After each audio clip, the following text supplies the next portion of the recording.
Innal hamdalillah nahmaduhu wa nasta'inuhu wa nastaghfiruh wa na'udzu billahi min syururi anfusina wa min sayyiati a'malina may yahdihillahu fala mudilla lahu wa may yudlilhu fala hadiyalah.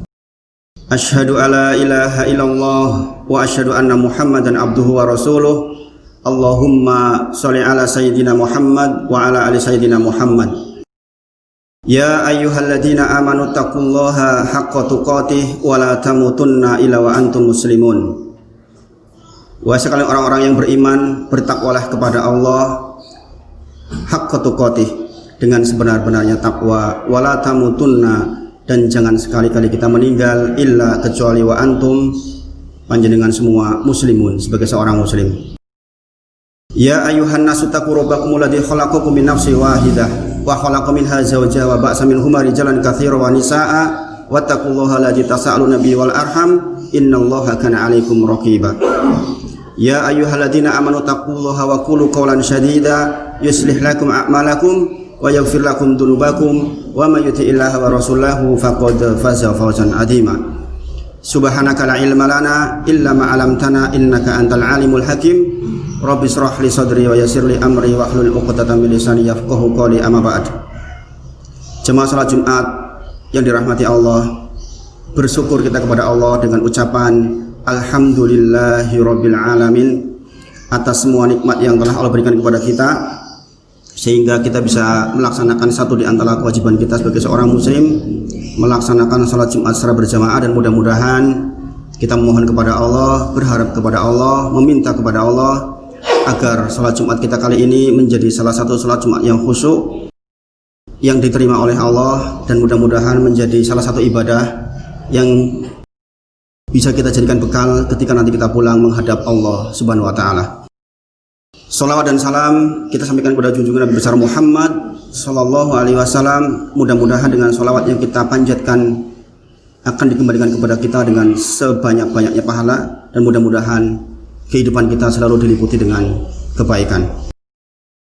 Jemaah salat Jumat yang dirahmati Allah, masih di suasana pandemi corona, kita meminta kepada Allah mudah-mudahan segera diangkat, dan kita ucapkan alhamdulillahi ala kulli hal, segala puji bagi Allah untuk segala keadaan. Kita juga ucapkan innalillahi wa inna ilaihi rajiun, karena kasihan ternyata masuk lagi ke zona merah.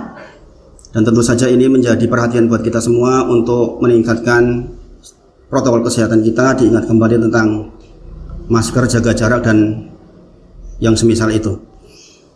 Dan mudah-mudahan akhir tahun ini menjadi akhir pula untuk wabah corona di Indonesia, insya Allah.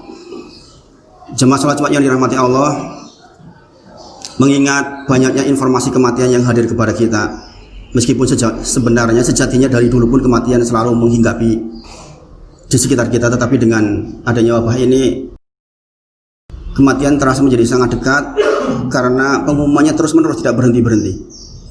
Di salah satu grup yang saya ikuti, di grup Facebook alumni UGM, hampir setiap hari saya melihat pengumuman orang meninggal. Tak jarang di antara mereka yang 47 tahun, 48 tahun, 54 tahun. Padahal kita tahu, berkali-kali saya sampaikan di mimbar ini, a'maru ummati ma baina sitina ila sab'in. Normalnya sesungguhnya umur umatku antara 60 sampai 70. Wa aqalluhum yajuz, sedikit yang dilebihkan dari angka itu. Tetapi hari ini ternyata banyak di antara yang 54 tahun, 52 tahun, dan tentu saja meninggalkan sesuatu yang membuat kita menjadi berpikir, karena hari ini orang 54 tahun itu anaknya masih kecil-kecil kebanyakan. Tuntutan pendidikan yang kita alami di akhir masa ini, rata-rata orang menikah laki-laki 27-28 tahun. Maka ketika meninggal di umur 50 tahun, anaknya masih kecil-kecil. Itu sudah menjadi tanggung jawab bersama seluruh kaum muslimin, dan perlu kita pikirkan tentang nasib-nasib mereka itu semua. Kalau kebetulan suaminya meninggalkan dalam keadaan punya harta atau punya pensiunan, mungkin akan relatif lebih ringan. Tetapi banyak diantaranya yang meninggalkan dalam kondisi bahkan untuk sehari-hari saja kadang-kadang sulit, sehingga yang ditinggal menjadi lebih sulit. Mudah-mudahan Allah segera angkat wabah ini, kemudian mudah-mudahan seluruh masyarakat Indonesia diberi kesehatan dan mudah-mudahan setidaknya memenuhi sunnah kalaupun meninggal antara 60 sampai 70, sehingga mudah-mudahan yang ditinggalkan sudah siap, meskipun sekali lagi yang ditinggalkan pun urusan Allah bukan urusan kita, tetapi tentu saja sunnahnya kita mencoba jaga-jaga sebaik mungkin. Oleh karena itu hari ini saya ingin mengangkat satu tema yang mudah-mudahan bisa menjadi pengingat buat kita tentang pesan dari Nabi Muhammad SAW kepada salah seorang sahabatnya yang mengatakan la yazalu lisanuka rodban min dzikrillah. Kata Rasulullah, basahilah lisanmu setiap waktu, setiap saat min dzikrillah, dengan zikrullah, dengan zikir kepada Allah. Subhanallah, alhamdulillah, Allahu akbar, subhanallahil azim, subhanallah bihamdi. La yazalu lisanuka, kata Rasulullah, jangan biarkan lisanmu tidak basah kecuali hanya dengan zikir kepada Allah. Apa sulitnya buat kita di atas motor mengucapkan astagfirullah wa atubu ilaih, Allahumma gfirli, astagfirullah di atas motor kita, di pekerjaan kita, ketika kita di lampu merah, kita duduk di atas motor menunggu 1 menit 2 menit, mungkin kita mengucapkan astagfirullah bisa 60 kali atau 70 kali atau mungkin bahkan lebih. Karena Rasulullah jelas menyampaikan kepada sahabatnya la yazanu lisanuka radban min dzikrillah, basahilah lisanmu sehari-hari setiap saat dengan zikir kepada Allah. Bahkan Rasulullah mengatakan, tuba, sungguh beruntung, liman, sesiapapun dia, wajada fi sahihatihi, yang menemukan catatan amalnya istighfarun kasir. Rasulullah menyampaikan, sungguh beruntung orang yang nanti ketika dibuka catatan amalnya istighfaran katsiro, banyak istighfarnya.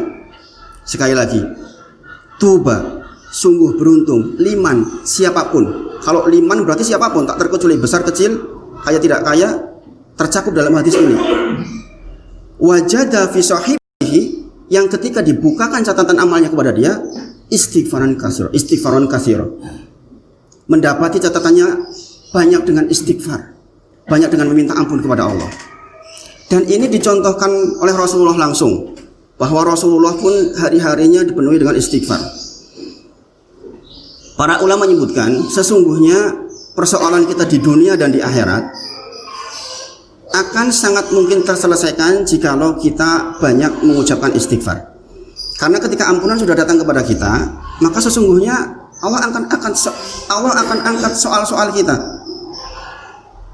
Hari ini kita diliputi persoalan bersama menyeluruh seluruh dunia. Jadi kalau kita merasakan kesulitan teramat sangat hari ini, sesungguhnya bukan hanya kita.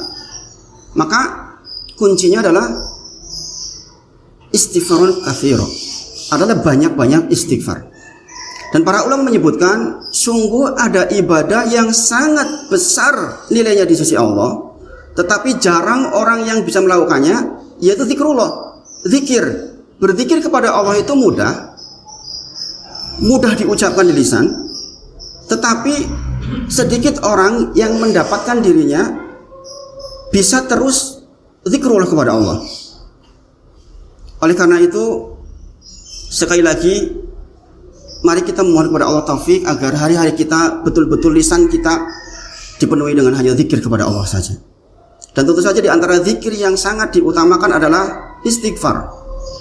Istighfar dari kata mikfar. Kalau kita tengok bahasa Arab, tutup kepala seperti yang saya pakai ini namanya qalansuah. Tapi ada tutup kepala yang keras yang dipakai oleh pasukan perang namanya al-mikfar. Sehingga istighfar itu adalah satu kata di mana kita meminta ampun kepada Allah sekaligus agar kita ditutupi keburukan-keburukan kita. Sekiranya panjenengan dibukakan keburukan panjenengan ke masyarakat sekitar panjenengan, yakin gak ada yang mau berteman dengan jenengan. Maka istighfar itu di samping kita meminta ampun agar dosa-dosa hilang, juga kita minta kepada Allah sebagaimana tutup kepala para pejuang yang jika dipukul kepalanya tidak apa-apa karena ada al-mikfar, karena ada tutup kepala yang keras, maka minta kepada Allah agar dosa-dosa kita ditutupi oleh Allah, keburukan-keburukan kita ditutupi oleh Allah. Tentu saja kalau kita dibuka tentang diri kita yang sesungguhnya, sungguh kita orang yang sangat hina. Andai kata dosa-dosa kita dibuat berbau, maka baunya luar biasa. Rasulullah mencontohkan bahwa innahu la yughun ala qalbi, sesungguhnya kadang-kadang saya merasakan hati ini agak tertutup, gelisah, resah. Dan saya yakin ini juga dirasakan oleh kita semua. Kadang-kadang hati tidak tentram, resah, gelisah. Rasulullah pun merasakan hal yang sama. Innahu la yughun ala qalbi wa inni la astaghfirullah fil yaumi mi'ata marrah. Maka Rasulullah mengatakan, sesungguhnya aku meminta ampun kepada Allah fil yaumi, dalam satu hari, mi'ata marrah, setidaknya 100 kali. Kalau Rasulullah saja yang sudah dijaga dari dosa-dosa, meminta ampun kepada Allah 100 kali sehari, pertanyaannya, apakah kita melakukan kurang dari itu? Sungguh sangat tidak pantas. Kalau Nabi saja, manusia yang sangat dicintai oleh Allah, dikasihi oleh Allah saja, masih minta ampun kepada Allah 100 kali sehari, bagaimana dengan kita? Dalam riwayat lain dikatakan, ya ayyuhal mu'minun tubu ilallah, wahai orang-orang yang beriman, mintalah ampun kepada Allah. Fa inni, sesungguhnya aku, atubu ilaihi, meminta ampun kepada Allah, fil yaumi, dalam satu hari, mi'ata marrah, 100 kali. Dua riwayat ini menceritakan tentang jumlah istighfarnya Rasul. Dalam riwayat lain dikatakan 70 kali. Oleh karena itu, kita sebagai umatnya Nabi Muhammad SAW sungguh tidak pantas kalau sampai lisan kita sehari istighfar kepada Allah kurang dari 100 kali. Maka mudah-mudahan Allah kasih taufik kepada kita agar menggerakkan lisan kita selalu beristighfar kepada Allah, di atas motor kita, di dalam pekerjaan kita, di ruang-ruang yang mungkin kita termenung sendiri.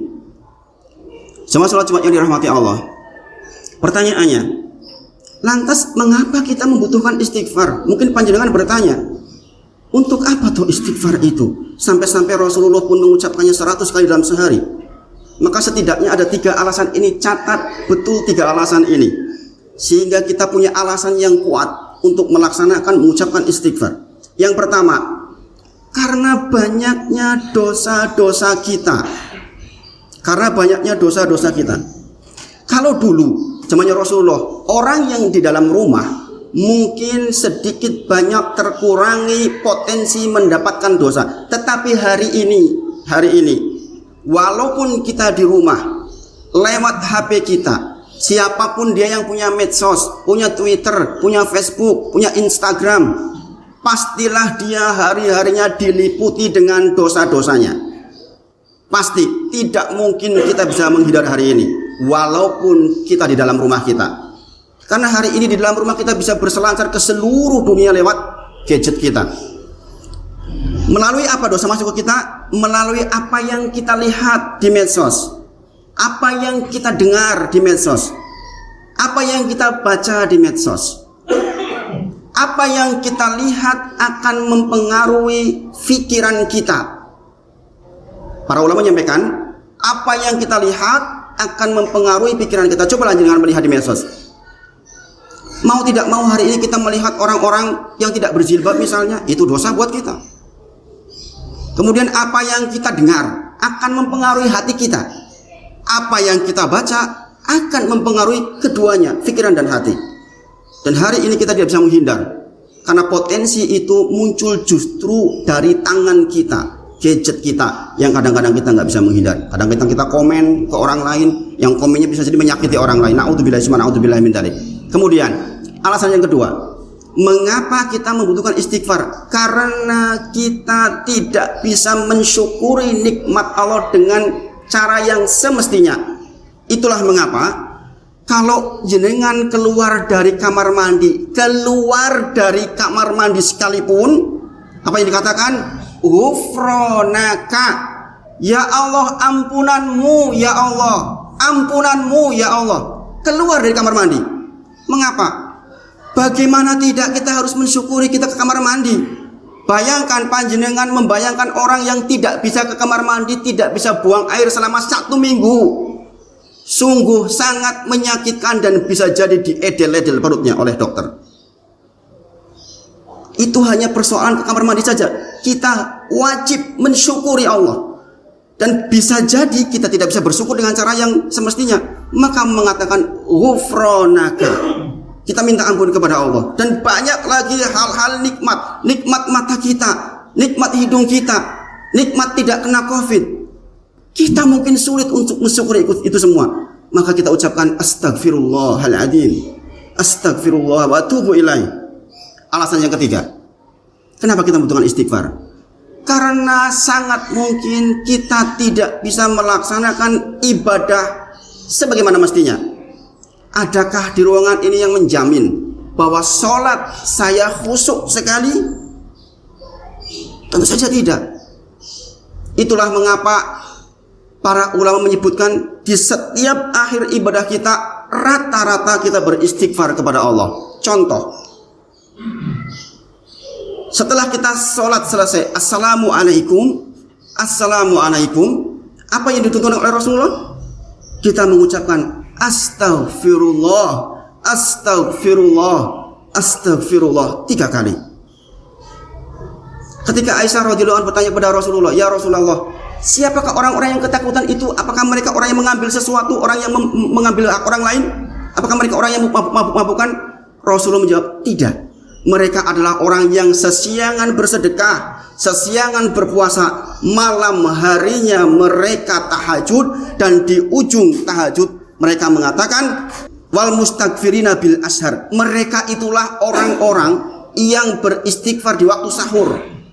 Kalau orang beristighfar di waktu sahur, habis ngapain? Habis sholat malam.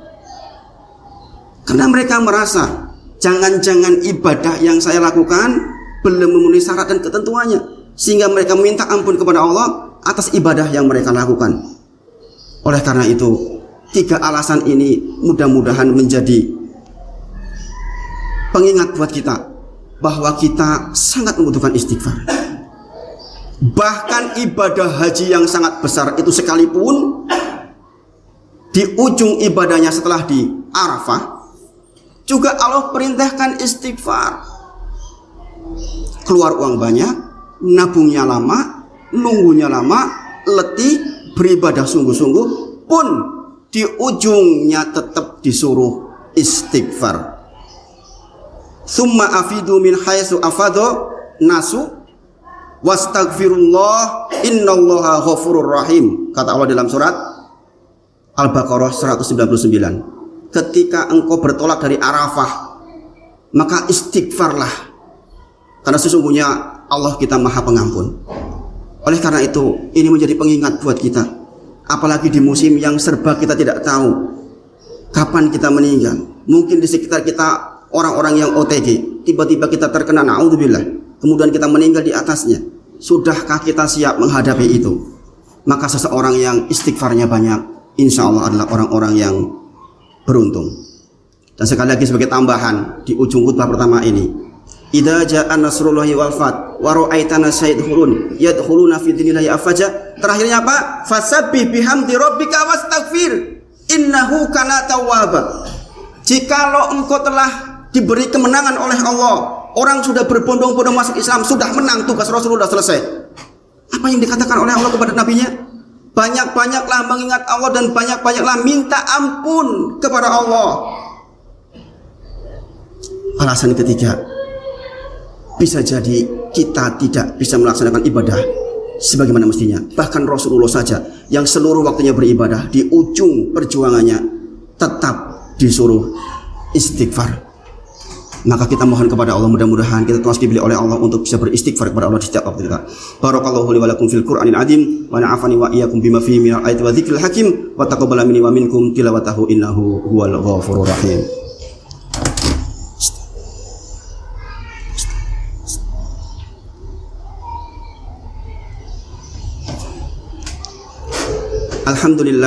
Alhamdulillahi rabbil alamin.